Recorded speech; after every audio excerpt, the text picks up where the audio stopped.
اس سوال کا ایک پس منظر جو ہے وہ آپ کے ذہنوں میں تازہ ہوگا۔ یہ سوال اب بھی اٹھا ہے کہ کیا شریعت نافذ کی جائے گی ڈنڈے کے زور پر؟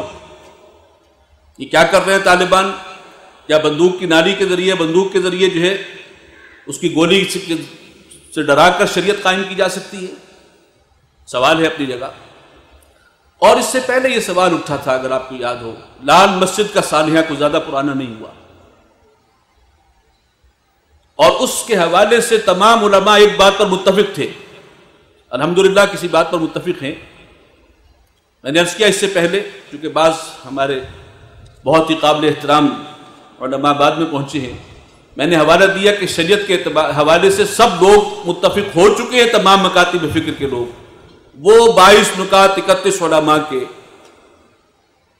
اسی طرح یہاں اتفاق تھا کہ مطالبہ تو درست ہے، طریقہ صحیح نہیں ہے لال مسجد والوں کا۔ یقیناً یہ بات جو ہے اس کے اندر وزن ہے، لیکن اس کے ساتھ ہی سوال اٹھتا ہے پھر صحیح طریقہ کیا ہے، اس کی رہنمائی فرمائی جائے۔ یہ سوال ابھی تک اہل علم کے ذمے ہے، اور اب وہ دوبارہ اٹھ کر سامنے آیا ہے کہ وہ طریقہ غلط ہے، وہ غلط کر رہے ہیں، تو پھر صحیح طریقہ بتایا جائے، قوم کی رہنمائی کی جائے، اور جس عظیم نعمت سے جسے اللہ نے اپنا احسان اور انعام قرار دیا، یہ شریعت کی تکمیل، اس سے ہم 63 برس سے محروم ہیں، اس نعمت سے ہم کیسے دوبارہ فائدہ اٹھا سکتے ہیں اور کیسے رب کے وفادار بن سکتے ہیں دوبارہ؟ اس وقت تو ہم کھڑے ہیں اللہ کے ان فتووں کی زد میں ہیں، فَأُولَٰئِكَ هُمُ الْكَافِرُونَ فَأُولَٰئِكَ هُمُ الظَّالِمُونَ فَأُولَٰئِكَ هُمُ الْفَاسِقُونَ۔ ان فتووں کی زد سے نکلنے کا طریقہ کون سا؟ یہ ہیں کچھ اہم سوالات جو آج کی اس محفل میں، اور میں پھر عرض کروں گا کہ معذرت خانہ انداز میں بسد ادب کوئی گستاخی ہوئی ہو تو میں معافی چاہتا ہوں، لیکن یہ وہ سوالات ہیں جو عوام الناس کے ذہنوں میں ہیں، اور اس پر رہنمائی علماء کرام ہی دے سکتے ہیں، اور یہ وقت کی ضرورت ہے، اور میں ان کا شکریہ ادا کرتا ہوں کہ وہ تشریف لائے ہیں، اور اب ہم ان کی رہنمائی کے منتظر رہیں گے۔ اور میں اس بات کا بھی مجھے پورا یقین ہے کہ آج کے موضوع کی اہمیت کے اعتبار سے تمام فاضل مقررین اس بات کا خیال رکھیں گے کہ ٹو دی پوائنٹ بات ہو، اور جو بھی دیا گیا وقت ہے اس کے اندر اندر بات کو سمیٹنے کی کوشش کریں۔ میں ایک بار پھر ان سب کا شکریہ ادا کرتا ہوں۔ جزاکم اللہ حسن الجزا۔ جزاک اللہ۔ حافظ عاکف سعید صاحب معزز مہمانان گرامی کو خوش آمدید بھی کہہ رہے تھے، اور اس کے ساتھ ساتھ آج کے سیمینار شریعت کیا، کیوں اور کیسے، اس کے حوالے سے جو اہم باتیں زیر بحثانی ہیں ان کے لیے معزز علماء کرام کی خدمت میں گزارش بھی پیش کر رہے تھے۔ ہمارے اگلے مقرر ہیں مولانا عبدالرؤوف صاحب، جمعیت اتحاد العلماء سندھ کے نگران، جماعت اسلامی کے رہنما ہیں، مسجد قباء فیڈرل بی ایریا کے خطیب، اور جماعت اسلامی سندھ اور کراچی کی شورا کے اہم رکن۔ میں گزارش کروں گا مولانا عبدالرؤوف صاحب سے کہ وہ اپنے خطاب کا آغاز فرمائیں۔ الحمدللہ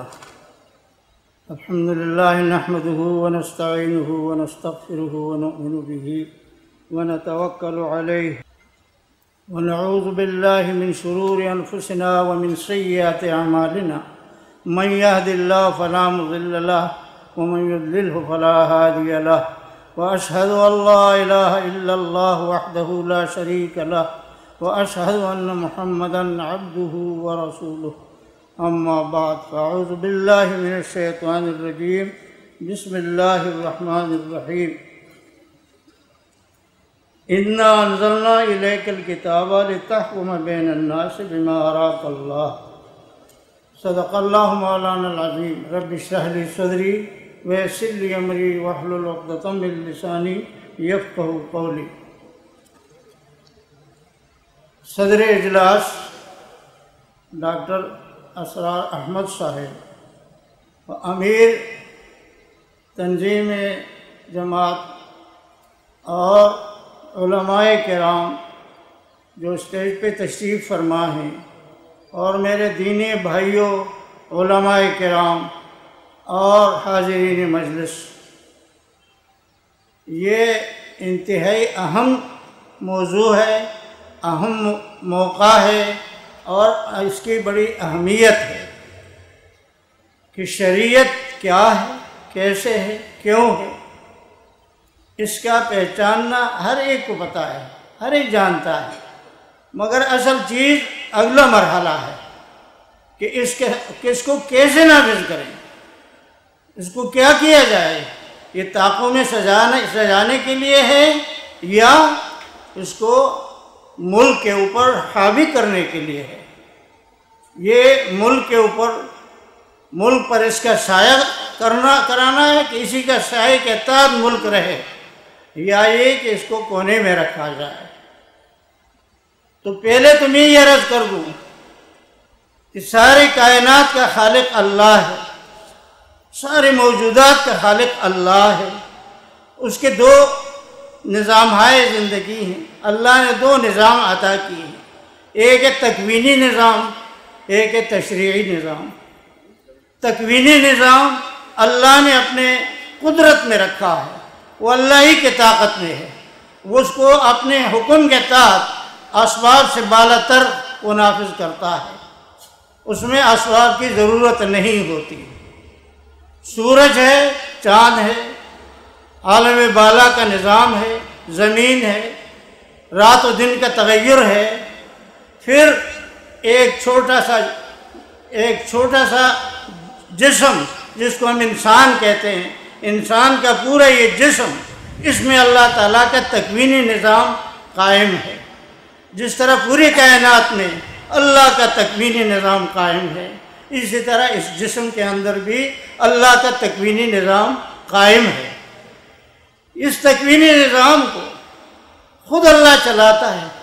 اختصار کے ساتھ میں عرض کرتا ہوں، اس پر ذرا غور کر لیں، کیا اس تکوینی نظام میں کبھی کوئی خرابی محسوس ہوئی ہے، کبھی کوئی کوتاہی آئی ہے، کبھی ناکامی کا منہ دیکھنا پڑا ہے، کبھی اس میں تغیر و تبدل کرنا، ترمیم کرنا پڑا ہے؟ بالکل جیسے ہی اللہ تعالیٰ نے اس کو قائم کیا چل رہا ہے، سورج چل رہا ہے، چاند، رات، دن، تغیر، ساری چیزیں چل رہی ہیں، کوئی اس میں تغیر، تبدل، کمی بیشی، نقص وغیرہ نہیں۔ خلق سبع سماوات طباقا ما تری فی خلق الرحمن من تفاوت۔ اللہ کے پیدا کیے اس مخلوق میں، اس نظام تکوینی میں آپ ذرا بھی کوئی فرق نہیں محسوس کر لیں۔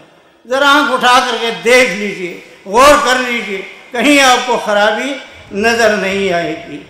یہ تکوینی نظام ہے۔ ایک نظام اللہ تعالیٰ نے دیا ہے، اسے تشریع کہتے ہیں، وہ اسباب کے تحت ہے۔ وہ اللہ تعالیٰ نے انسانوں کو دیا ہے، اور انسانوں کو نظام بنا کر دیا ہے، انسانوں کو نظام طے کر کے دیا ہے، پھر اپنے نمائندوں کے ذریعے سے دیا ہے، جن کو ہم انبیاء علیہ السلام کہتے ہیں۔